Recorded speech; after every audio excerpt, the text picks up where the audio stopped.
আজ রাতে রুটির সাথে বানাবো ডিম তড়কা। তো তার জন্য আমি এখানে সবুজ গোটা মুগ ডালটা সিদ্ধ করে নেব।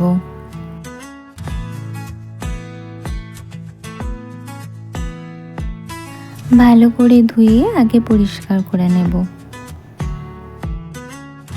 এরপর প্রেসার কুকারে এলাচ, দারচিনি, নুন, লঙ্কা গুঁড়ো, হলুদ গুঁড়ো দিয়ে সিদ্ধ করে নেব।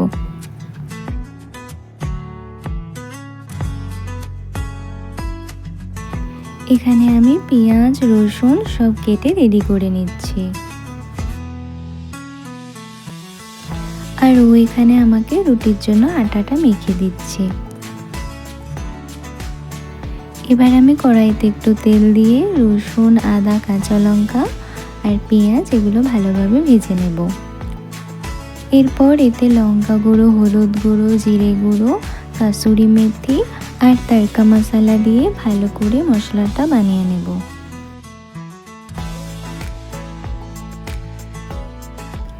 এরপর আমি এতে ডিমটা দিয়ে দেব। এই যে হয়ে গিয়েছে মশলা, এবার আমি সিদ্ধ করে রাখা কড়াইটা দিয়ে দেব। একটু ফুটে গেলেই হয়ে যাবে। তো এবার আমি রুটিটা বানিয়ে নিচ্ছি।